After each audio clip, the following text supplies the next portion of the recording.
Aiden Black stood at the edge of his father's grave, rain dripping from his hair, soaking his black coat, and mingling with the fresh soil below. In his hand was a single white rose, in his eyes, a storm that had been gathering for 3 long years. The sky wept with him, or perhaps for him, knowing that the calm surface he showed was only a mask over something far more turbulent.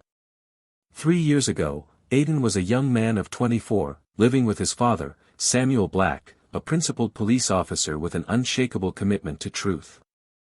Samuel had taken on a case that most officers wouldn't touch, a case that involved Zane Coker, a businessman with the face of a philanthropist and the soul of a criminal.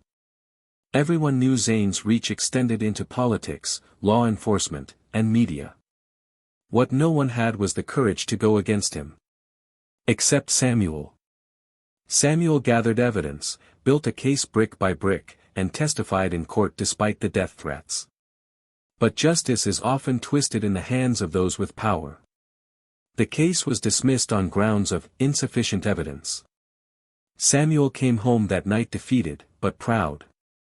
Proud that he had tried.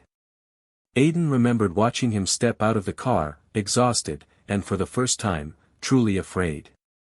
That night, Samuel was murdered. Not by a bullet in broad daylight, but in the shadows of a back alley. The official report labeled it a mugging gone wrong. Aiden didn't believe that. He was the one who found his father's body. And he was the one who, while clutching his father's lifeless form, saw a figure disappear into the darkness, a tall man, limping slightly, with one glassy, glowing eye. That eye haunted Aiden every time he closed his own. The weeks after the funeral were a blur. Condolences came from people who never cared. Zane Coker even sent flowers, a mockery wrapped in sympathy. Aiden quit his job, sold everything, and vanished from the radar.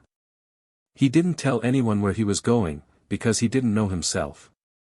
He only knew one thing: he had to change.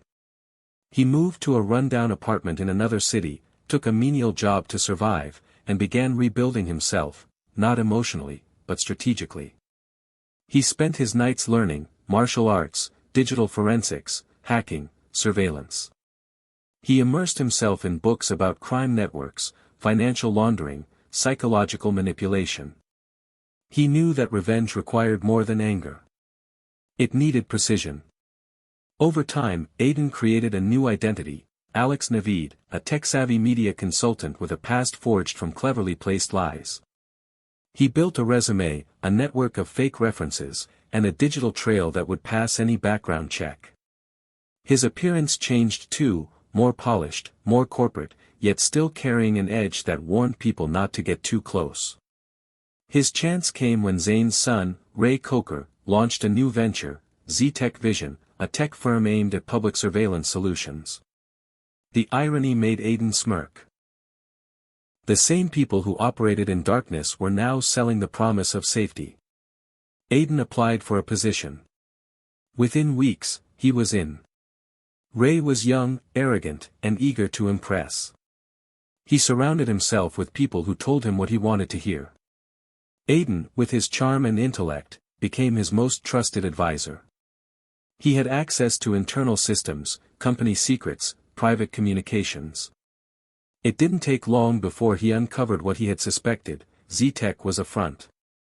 Behind the glossy tech demos and flashy branding were shell companies, bribed officials, and large transactions masked as consulting fees. But what caught Aiden's eye was a folder labeled Raka Protocol. Buried deep in the archives, protected with multi-layer encryption, the files detailed covert operations carried out by a man named Raka, a former mercenary turned fixer, Zane's personal enforcer. The files mentioned assassinations, disappearances, and covert intimidation. One image made Aiden freeze, a surveillance still of Raka, tall, with a slight limp, and that unmistakable glass eye. It was him. Aiden's plan accelerated. He planted hidden software in the company's servers, copied confidential files, and began feeding leaks to independent journalists under anonymous names. At the same time, he isolated key players in the company: Ray's chief financial officer, Basil Sheikh, who had a gambling problem and mounting debts. Aiden posed as a silent investor and lured Basil into a trap. Just sign this transfer agreement, Aiden told him, and your debt disappears. No one needs to know. Basil didn't read the fine print. Within days, money had vanished from the company's accounts, and Basil's name was on every transfer. Then came the leak. Documents exposing Zteka's involvement in illegal surveillance and political manipulation hit the news. Ray's face was plastered all over media. Zane tried to contain the damage, but the digital evidence was too overwhelming. Investors pulled out. Authorities launched an inquiry. Ztek collapsed within a month. But Aiden wasn't finished. Using the files he had stolen, he tracked Raka's last known location, an old chemical warehouse on the outskirts of the city. Armed with a camera, a silenced handgun, and a steel determination, Aiden went there one stormy night. He didn't knock. Raka was older now, but still dangerous. "You've got the wrong place," he said, reaching for a hidden weapon. "No," Aiden replied, raising his gun. "I've been looking for you for 3 years." The fight was brutal. Raka was trained, ruthless, and angry. But Aiden had purpose. He fought like a man who had nothing to lose and everything to avenge. He didn't kill Raka, not because of mercy, but because he needed him alive. Alive to confess. He live-streamed Raka's confession, forcing him to admit to Samuel Black's murder and dozens of other crimes, linking Zane directly to every one of them. Within hours, the video had millions of views. Police raided Zane's mansion the next morning. He was arrested while trying to board a private jet.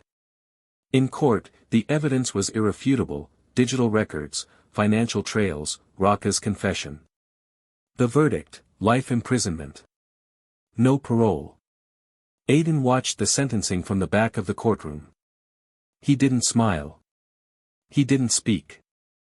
When it was over, he walked out, carrying a small box. Inside it was a piece of glass, the eye he had taken from Raka before handing him over to the police. 3 years later, Aiden was a different man. He taught self-defense to troubled teens in a community center. He didn't talk about his past. But one day, a curious boy asked, "Did you ever get revenge on someone who hurt you?" Aiden looked at the boy, then out the window where the sun was setting. "No," he said softly. "I gave justice. The kind no one else would." And that was the truth.